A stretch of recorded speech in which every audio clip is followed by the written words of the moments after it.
All right, guys, got the armor sanded down, so we're gonna paint it with PHT in a second. But steering box time. So here's the new one. Guy said that it didn't have any play when it was in the stock Jeep that it came from, and it did not leak. So yeah, I really can't complain with that. It came with the stock pitment arm with the nut already on there. Gonna mark that and keep a check on that, make sure it doesn't come loose or anything. Just kind of making sure there's no debris. So as you can see, old one's already leaking. But what's really bad about this one is it really has a lot of play in it, so that should help us with the lines right here. Steering box got to drop down, got the bolts out. I got a jack stand on the jack to reach it, but it works. Got the drag link popped out, and I got that line up there labeled, painted it silver, so I know which one is which. And I'm about to disconnect that 13mm on that shaft. Got these bolts out. How did they go back and forth to get all the crud off the end? So those would come out, but yeah, you can see where it was leaking real bad, all that oil. Clean it up, but kind of hopefully we can kind of spray some stuff down in there too once we get the steering box out and clean that too. But I'm about to put down the bucket and hopefully catch all that fluid coming down. Lug nut holding my tie rod on. All right, guys, everything is done. Yeah, right there, I marked it. So I don't know if it moves or not. Torqued it to 40 foot-pounds, which is 4 more foot-pounds than what they said. Got the lines snug to where they didn't move anymore, but not too tight. So those should be fine. Those would love to clean all this up, but it's just really hard to get to right now. But yeah, definitely glad I decided to pull that off and dry that water out before cranking it up. So happy that we dried that out. We were good to go. As you can see, it was not sealing. It's definitely not good, and that is what it's supposed to look like. So got some grease on it, and it seats inside that hole perfectly. Alrighty, new sensor is on. Kept the factory bolts with it, so it looks good. Won't back out. Nice and seated. O-ring is nice and seated. That'll help seal it off. And throttle body is ready to go back in. Just bled the power steering. Had the cap off and it blew it off and got fluid everywhere. So I figured it might be a good opportunity, you know, to go ahead and just pressure wash this thing since it's kind of covered in power steering fluid now. So I got some Simple Green and an Adams bottle. I'm gonna go ahead and soak everything. You've got power steering cap, which you can see the dirt just around the edge right there, and I hate that, man. You know, we'll get it cleaned up and replace parts accordingly, but you know, we're taking it one step at a time, doing everything we can. It does drive incredibly better with the new steering box. Steering wheel is so much more responsive. That initial play from the steering wheel down to the drag link has been eliminated, so it feels a lot better. It's just a really good feeling. So I gotta replace the wheel bearing hubs, do that soon. And then the front end should be pretty solid, a lot more secure, not as, you know, wandering and wavy and just not safe to drive.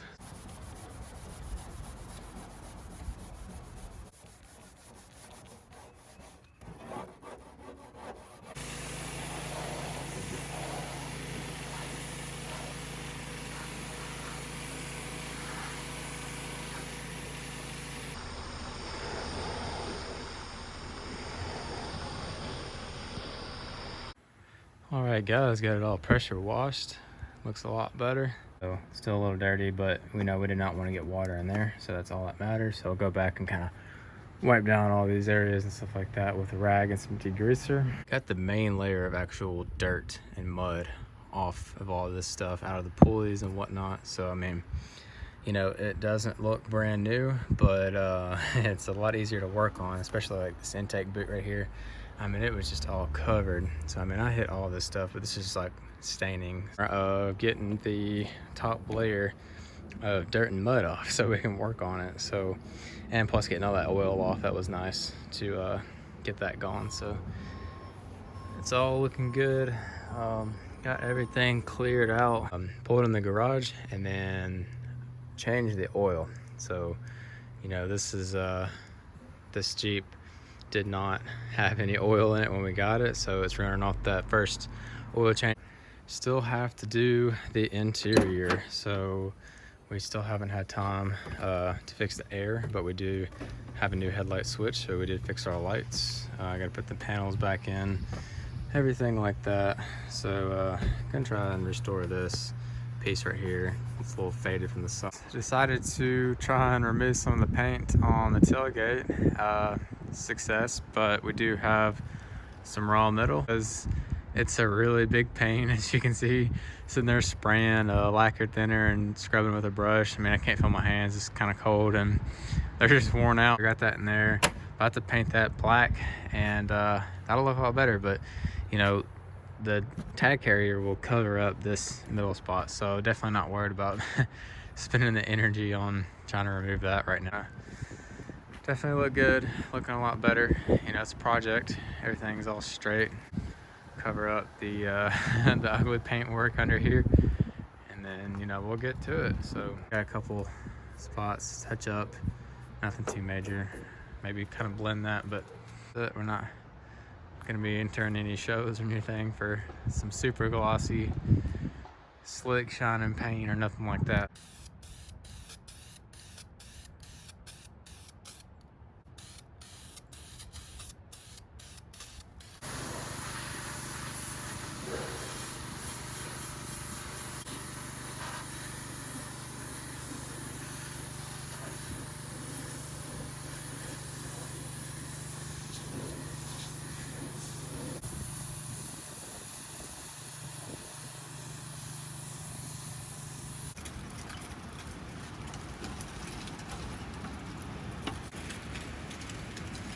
Just got the paint to do the door jambs and stuff, all the small stuff, you know, like, you know, where all the between the top and the body armor. So I got that Silverstone metallic PS5.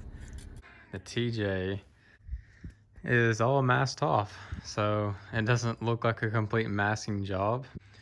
We got it taped off, as you can see, plastic wrap right here to really keep it off all the main stuff, but we still have to do some prep work, you know, in terms of like sanding and wiping down wax and grease, remove oils, all that stuff. So we got the top kind of off because we needed to take off the door surrounds and the rear windows just to get to all this area. So we got to sand that, scuff it up, wipe it down real good. Got to remove these little brackets. And that should be it, really. I mean, you can see we've already got this all done back here, so it looks good. We're not really worried about the trunk yet because we're gonna either bedline that or put carpet over it. So any overspray from that does not matter. You're not gonna see it. Hold it right there in each spot as we paint. So that's just gonna kind of work for all the areas. So we'll do that in the morning. It's Friday night. It's a little bit cold still, unfortunately. It is pretty much done, just drying and baking in the sun right now. And you know, obviously the body armor spots were not painted because we did not waste any paint on that. Kind of blended a little bit better, but for now we got all that red gone. You know, door jambs all up there where the top goes, back in the tailgate area. It looks so much better, guys. Went ahead and paint matched, did the prep work and everything for the fender flares and the whole fender panel. Went ahead and decided to just do that. Happy with it. Can't wait to get the little decals and whatnot. It's all those little details that, you know, kind of offsets it and, you know, makes it look pretty much like factory. So I'm kind of thinking I want to paint the control arms too silver, you know, to match. So that would look good, but I'll show you guys a little bit back here. You can see all the trim area, tailgate latches and whatnot. This rear underpiece got painted and it looks really good. It got covered up really nice, and super happy with how it turned out. So, you know, all up there. So just let that dry and cure before we start messing with it and trying to assemble stuff back in there, because I know it's going to scratch it off as soon as we do that. So not bad for a rattle can paint job. I think in total we used 3 cans. So, you know, for all the stuff that we did do, you know, we didn't have to do the hood and the tailgate and stuff. So it's about 20 bucks a can, so 60 bucks, you know, with all the prep work and everything. All the primer was actually already done for us. Just had to sand it, blow all the dust out, wipe it down front. Once we put those lights in, look a lot better.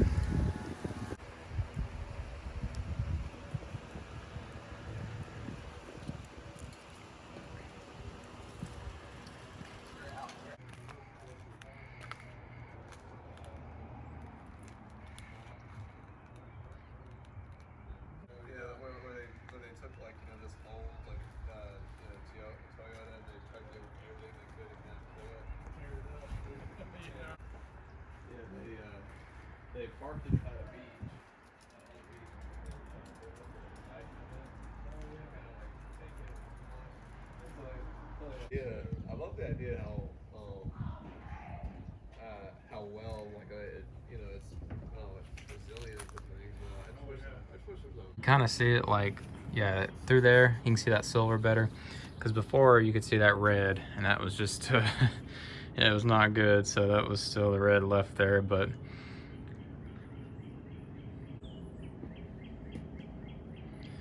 yeah, got that back on, looking good. Need to slap the rear flares on and see how that looks.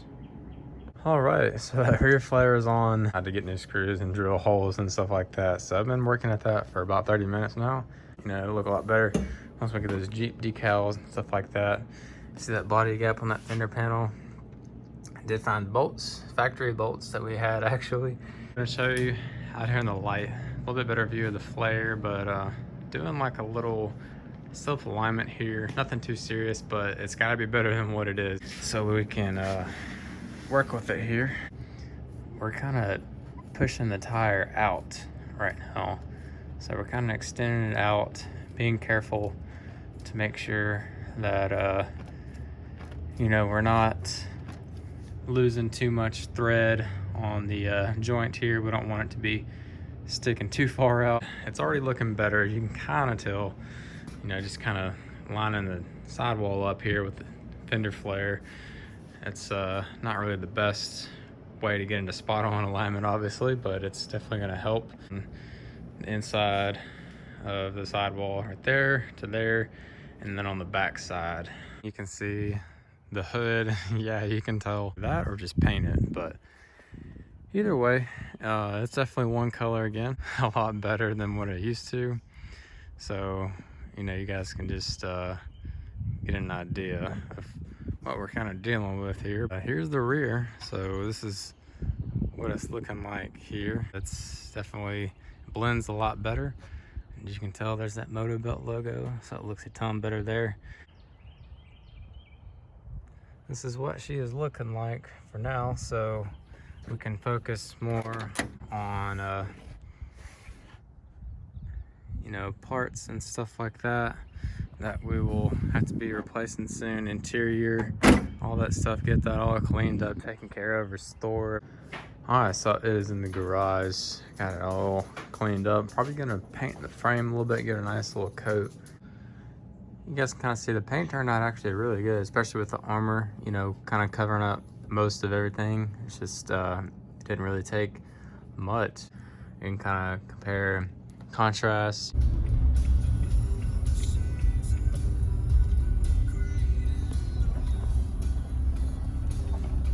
Some Cheetos and stuff. Get these tires back to the house. I don't want to try to step in this mud though.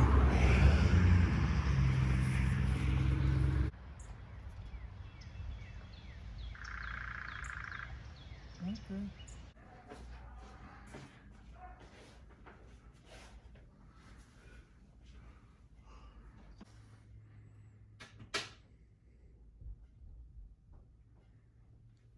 As we are doing ball joints on our friend David's Jeep. It's his JKU Sahara. I think it's 2012, but anyways, we got some more parts for the TJ here. They got upper and lower end, as you can see, nice and fresh. So gonna drive better. Got those pressed in, and yeah, that's pretty much what we're up to.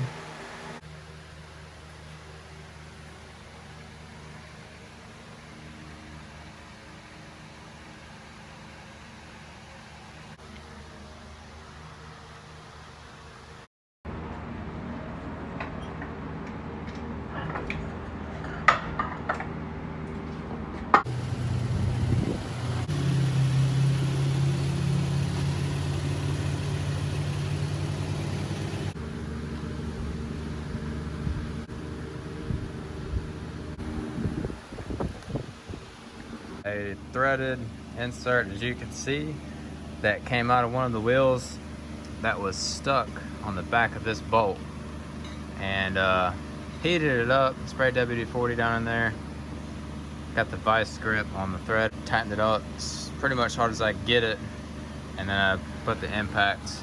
But that'd be good, man.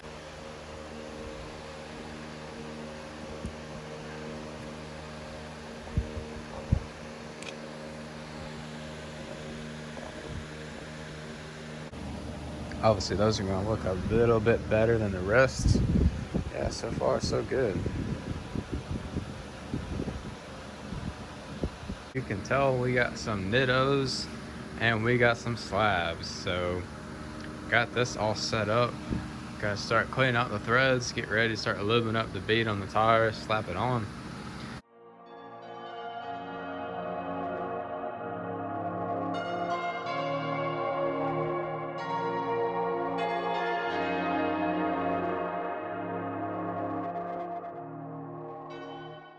Some of the old slab hardware in here, just kind of rinsing all the dirt off of them. It's not really doing much. Need to find like a machine or something to kind of, you know, toss them around professionally. For one wheel, should be 24 bolts, and we got the rest of the brand new bolts coming today.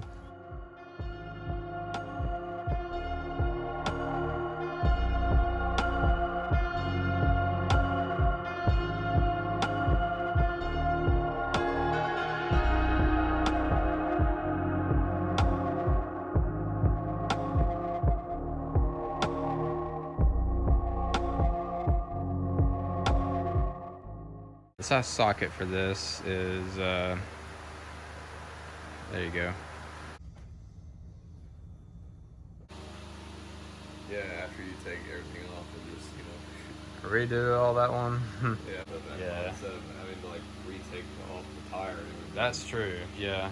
That would, coating all of the stuff left that is still dirty with some degreaser, and as you can tell, this is pretty much how the whole interior was right here. And we'll start probably another day whenever we get more time to start working on cleaning the rest of the interior.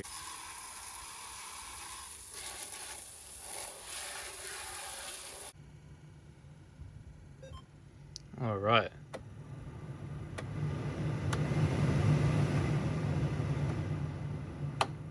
We now have air on all speeds, so that's nice.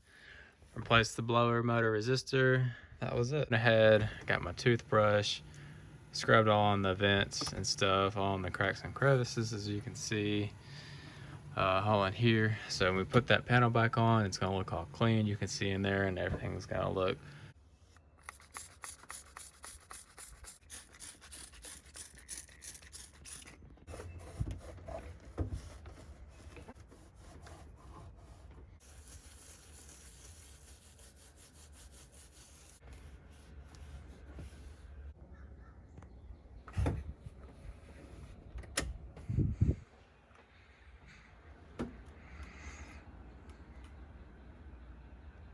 So we got the interior back together, minus the bottom piece.